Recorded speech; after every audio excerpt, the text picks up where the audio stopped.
এই মুহূর্তে সবচেয়ে বিরাট বড় খবর, গত ৩ ফেব্রুয়ারি রেড রোডে ধর্ণা মঞ্চে থেকে কিন্তু মুখ্যমন্ত্রী মমতা বন্দ্যোপাধ্যায় ঘোষণা করেছিলেন কেন্দ্র ১০০ দিনের কাজের টাকা আটকে রাখার যে ২১ লক্ষ শ্রমিকের মজুরি বকেয়া তাদের টাকা মিটিয়ে দেবে রাজ্য।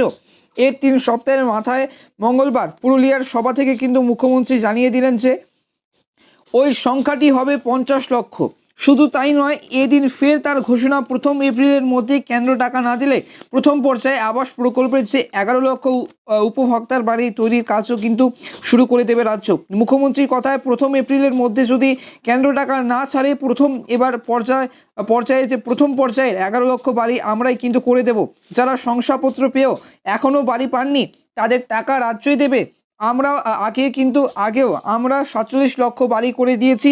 এদিন রাজ্য এসে কেন্দ্রীয় অর্থমন্ত্রী নির্মলা সীতারামনের যে অবশ্য অভিযোগ, যাদের ঘর নেই, যারা আবাসের বাড়ি পাওয়ার যোগ্য তারা পাননি, যাদের বাড়ি আছে এক দোতলা তুলেছেন, তারা কিন্তু বিরোধীদের দাবি উপভোক্তা তালিকা সহ একাধিক ক্ষেত্রে কিন্তু দুর্নীতির অভিযোগেই কিন্তু এই প্রকল্পের বরাদ্দ বন্ধ রেখেছে কেন্দ্র সরকার। আবাসের টাকা রাজ্য কোথায় থেকে বরাদ্দ করবে প্রশ্ন রয়েছে তা নিয়েও।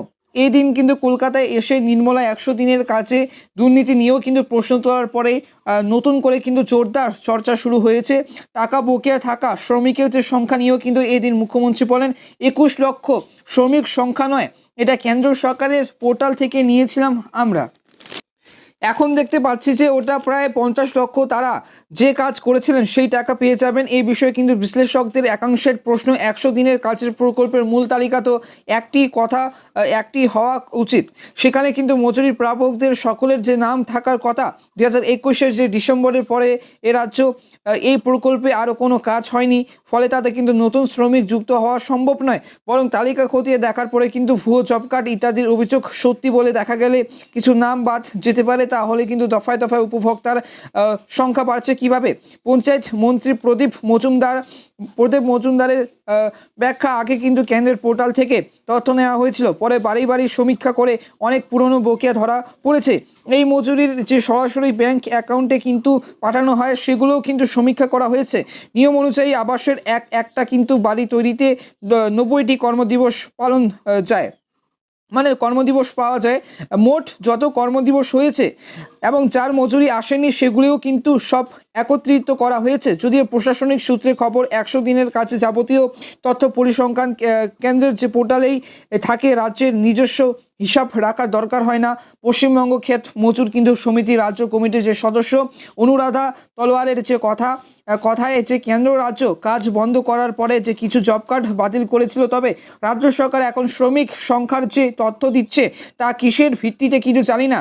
কেন্দ্র শিক্ষামন্ত্রী যে সুভাষ সরকার বলছেন ১০০ দিনের কাজের পোর্টালের জন্য তথ্য আপলোডের দায়িত্ব জেলা প্রশাসনের। সেখানে এক ঝটকায় কিন্তু মুখ্যমন্ত্রী দ্বিগুণের বেশি শ্রমিক আবিষ্কার করলেন। কোথা থেকে? তার প্রশ্ন, রাজ্য সরকারের যে টাকা ঘুরপথে তৃণমূল কর্মীদের যে ব্যাংক অ্যাকাউন্টে পাঠিয়ে দেওয়া হচ্ছে না তো?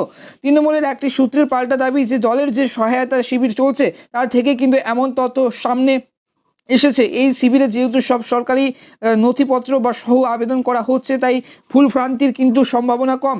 ঘটনাচক্রের সম্প্রতি এই যে তৃণমূলের সর্বভারতীয় সাধারণ সম্পাদক অভিষেক বন্দ্যোপাধ্যায় জানান যে দলের সহায়তা শিবিরে জমা পড়া আবেদন থেকে কিন্তু জানা গিয়েছে বঞ্চিতের যে সংখ্যা ৫৯ লক্ষ। তৃণমূলের যে অন্যতম মুখপাত্র কুণাল ঘোষ বলেছেন যে সংখ্যা বৃদ্ধির ব্যাখ্যা মুখ্যমন্ত্রী নিজেই দিয়েছেন।